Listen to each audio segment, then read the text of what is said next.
There once was a guy named Forehead who heard his country's call. So he ran for a seat in Congress and he quit his job at the mall. Armed with a smile and a handshake and the politics of joy, he swore he'd make a better world for every girl and boy. Bob Forehead is in Washington, right where he belongs, to fight the fight and do what he might to help to right the wrongs, to work day and night and do what's right to keep our nation strong.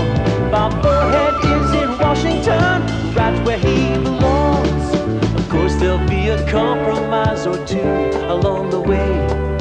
You scratch my back, I'll scratch yours, and give a little, take a little. Hey, that's normal. The point is Bob's determined to do the best he can for you and me and his family, every woman and man. Bob Forehead is in Washington, right where he belongs, to fight the fight and do what he might to help to right the wrongs, to work day and night and do what's right to keep our nation strong. Bob Forehead is in Washington, right where he belongs.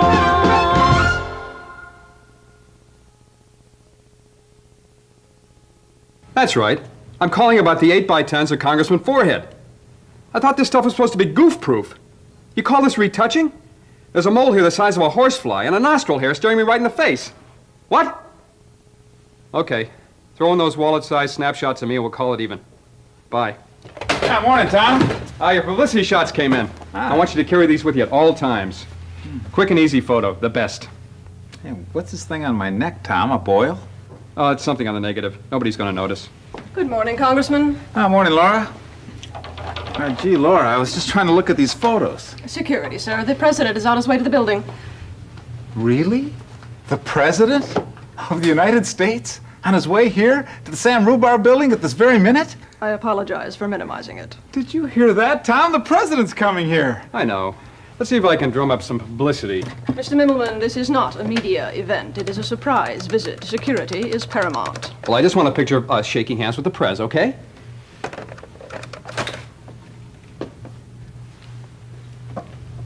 Danish, anyone?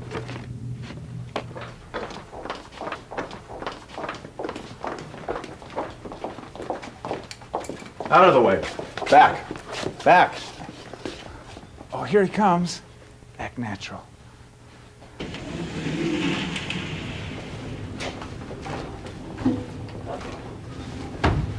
Oh, hi there, Mr. President, sir. Great to see you. Well, hello, Laura. Nice to see you again. Mr. President, may I introduce Congressman Forehead? Congressman Forehead, the Chief Executive. Here you go, sir. My compliments.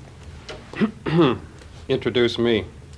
Oh, sure. And this is my advisor, Tom Mimmelman. Nice suit. Who's your tailor? He's out!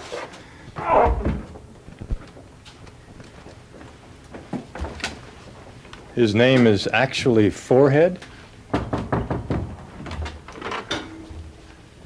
Mr. President, come right in, sir.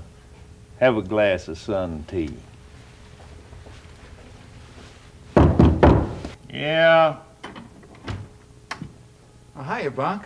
Just stopped by to see how your meeting went. What meeting? Well, you know, the one with the, The president? Yeah. Lousy. That's how it went. The man raked me over the coals like a shish kebab. Boy, and he seemed like such a nice guy. What's his problem? I'll show you what his problem is.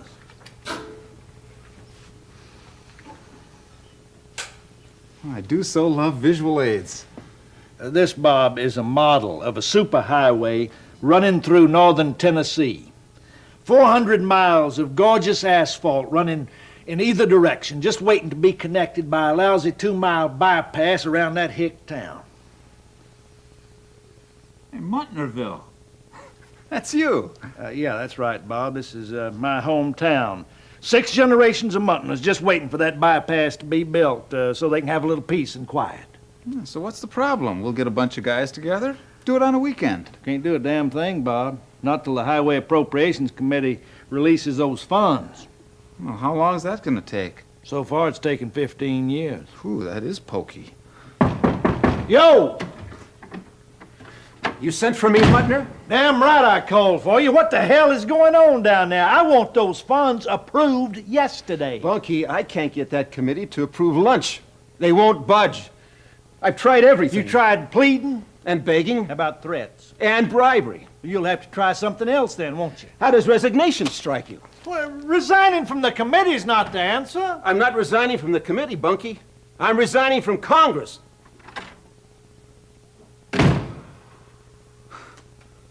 Who was that guy? That was Congressman Catheter. Larry Catheter? That's impossible. He's 28 years old, the youngest guy on the Hill.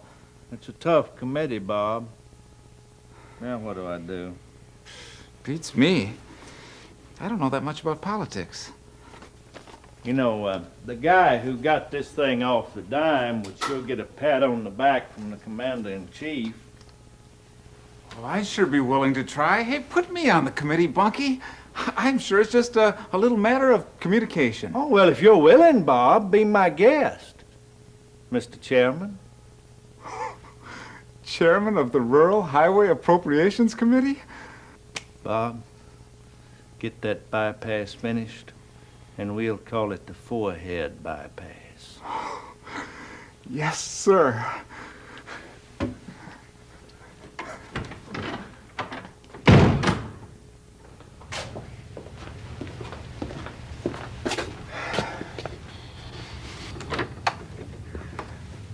Hi there. Bob Forehead's the name. I'm your new chairman.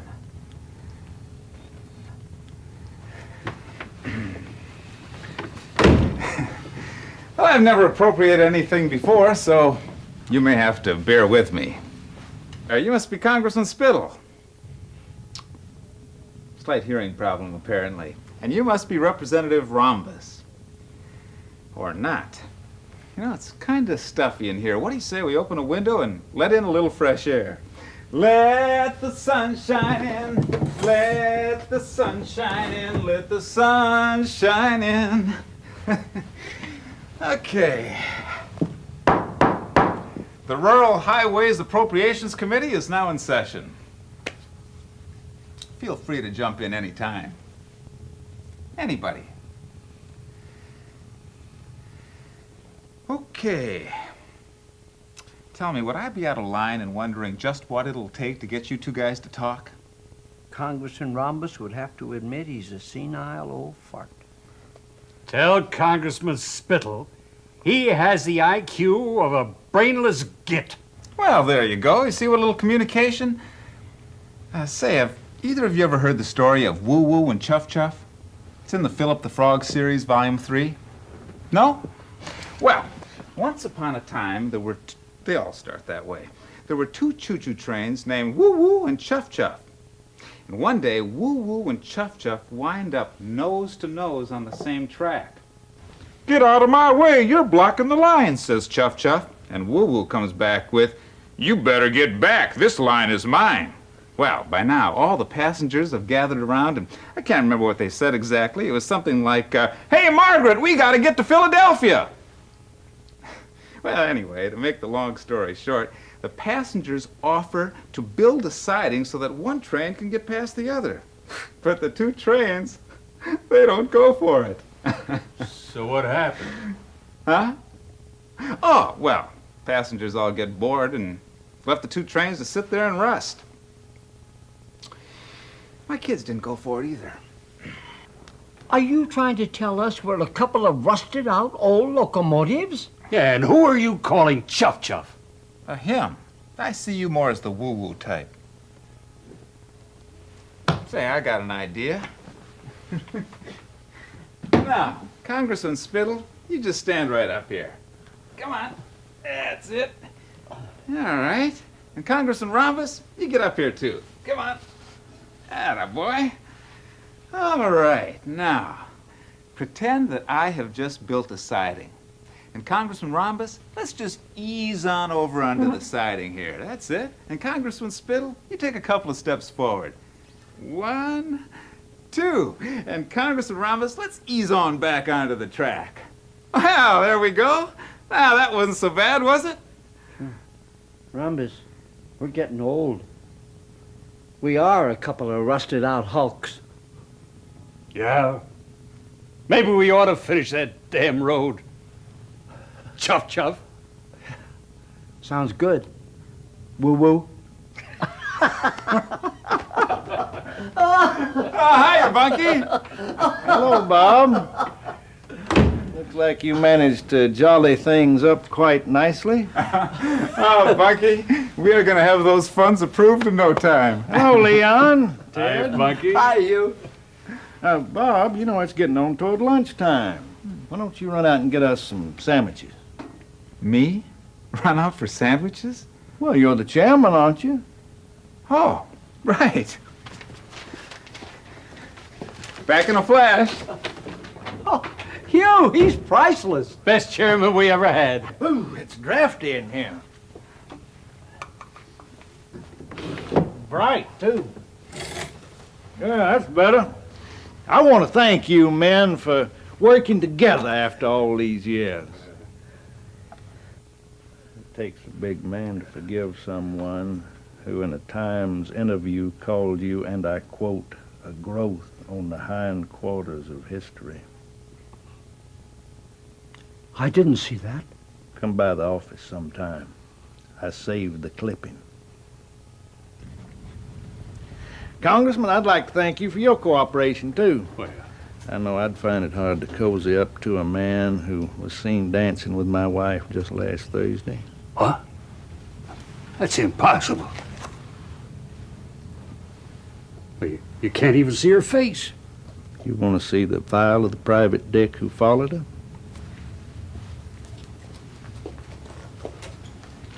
Bye now. You reptilian deformity! You canker-saw on the lip of humanity! Wife stealer! Driveling simp! Here's your sandwiches, guys. Whoa.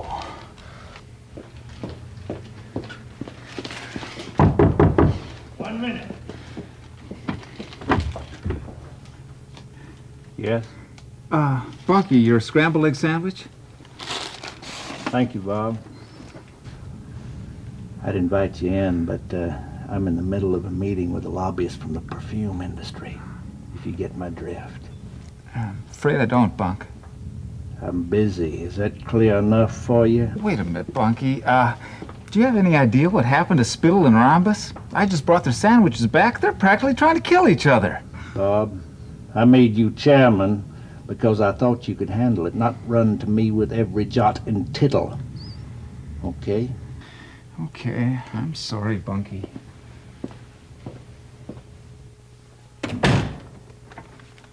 You were saying, Earl? I was saying there are enough people being funneled through Mutnerville on the old dirt road to support not only a bus station, a souvenir stand, and an adult motel, but a shopping center, an office building, a gourmet restaurant, and a man-made lake with timeshare units. Of course, if that bypass is ever built, then we might as well call the whole thing Shit Creek. Now, I want that bypass built, Earl. Hopefully it'll be finished about the time they install ski lifts in hell. Ski lifts. In hell.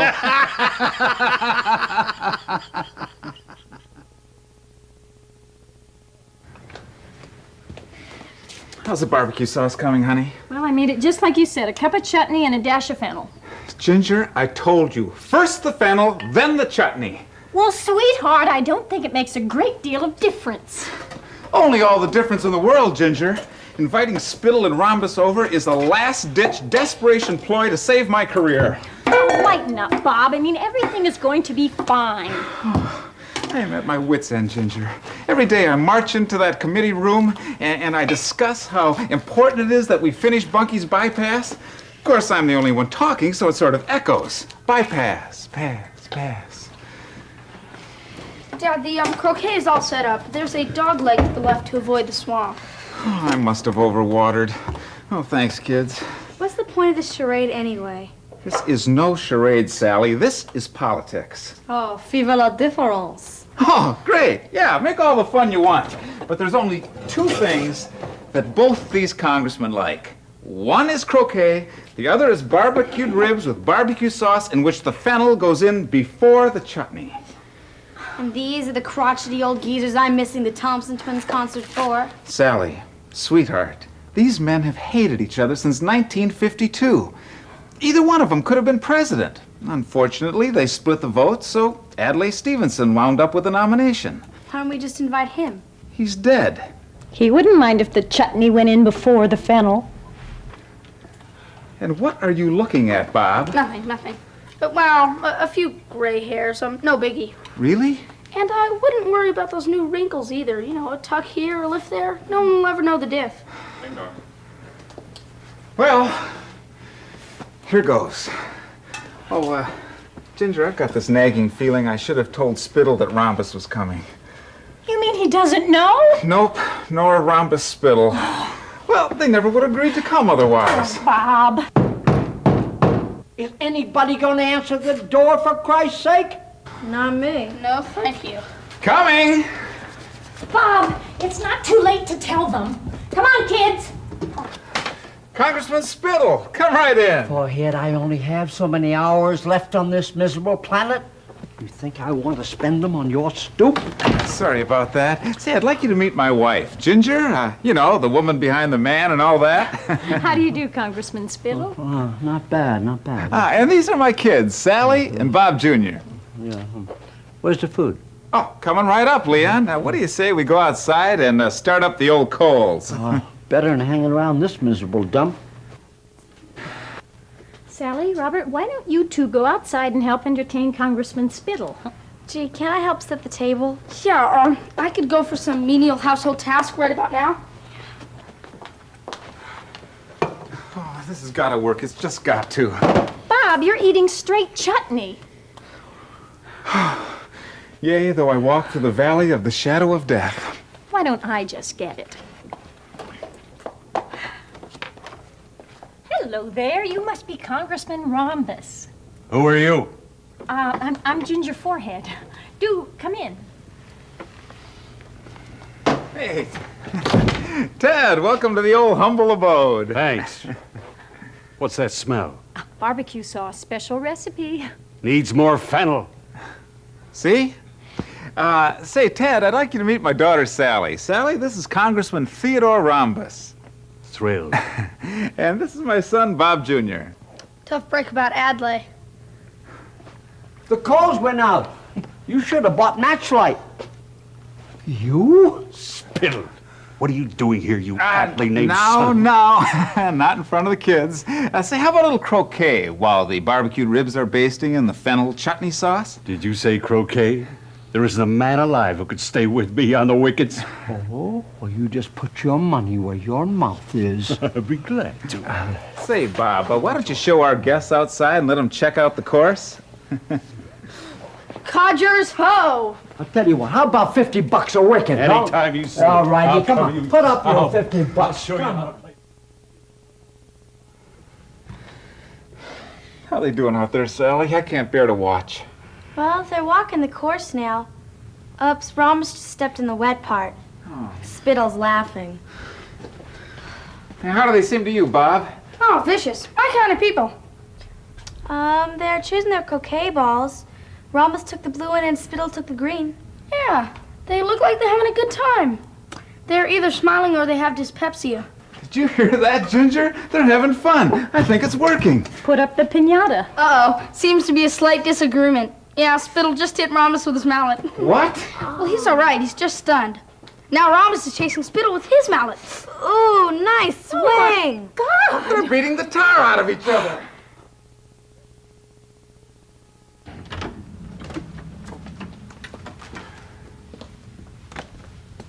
I killed them, Laura. Just as sure as if I'd put a gun, or in this case, a mallet to their heads. Now, Congressman, you really mustn't blame yourself. It was a double slaying just waiting to happen. Their blood's on my hands, Laura. My yard, too. There. Now. Come. What would I do without you, Laura? Let's face it, sir, part of my job is offering womanly comfort and succor. Of which that is more than enough. Time for the news. Good day, Capitol Watchers. I'm Bill Knock, and this is Knock on Washington. In just a few moments, we will be going live to Capitol Hill, where Tom Mimmelman, Congressman Bob Forehead's chief aide and acting press secretary, will be holding a press conference in an attempt to explain the tragic and mystifying twin bludgeoning deaths that occurred yesterday afternoon in the Forehead backyard during a croquet match. All that is known so far is that Congressman Leon Spittle and Congressman Ted Rumbus expired like 10-minute parking meters of blunt force trauma. Congressman Forehead has been released from custody and is no longer a suspect. We take you now live to Capitol Hill. Maybe I should have gone and met the press. You're in no condition, sir. Mr. Mimmelman is quite capable of handling this. Okay, pipe down. Pipe down. Aye. Congressman Forehead will not be able to attend today's press conference due to extreme emotional exhaustion and from being totally bummed out. Now, if you'll all bow your heads, we'll have a moment of silence for the deceased. Okay, any questions? You. No, not you. You with your socks falling down. Mr. Mimmelman, there have been suggestions that there is more to these deaths than we've been told. Is there a cover-up going on? I don't like your tone, buddy. They died, it's sad, it's over. Why make a big thing out of it? Anybody else? How can I face anybody after this, Laura? Congressman Forehead, there is a verse from the Bible which seems apropos at this moment. Oh, good. Inspiration. I could use a little inspiration right now. I'm sure you've heard it. There is a time to sow, a time to reap, a time to mourn, a time to dance, a time to laugh, a time to weep, a time to stop wallowing in self-pity, get up off your duff, and go about the business of running the country you were elected to run. Ecclesiastes. You're paraphrasing. Come on, up, up. They're dead and you are not. They have moved to Box City. You have a road to finish. Well, maybe then they won't have died in vain. Name it after them if it makes you feel any better. Spittle bypass. Has a ring to it. Entree. Hi, Bunky. Sorry about those pesky mallet murders, Bob, but you managed to beat the rap. That's the main thing. Well, I appreciate that, Bunk. Two of the crankiest sons of bitches I ever ran across. Be that as it may, the mutilations and deaths of these men have made up my mind about one thing. I am dedicating my life to finishing your road, Bunk, so that it may stand or lay as a monument to two great, if cranky, old men. Very admirable, Bob. I've appointed 2 more members of the committee. They're getting settled in right now. Why don't you run down and get acquainted? May God speed you on your mission.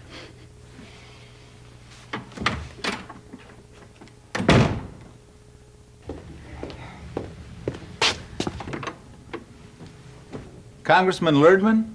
Nathan Ganger? Never mind.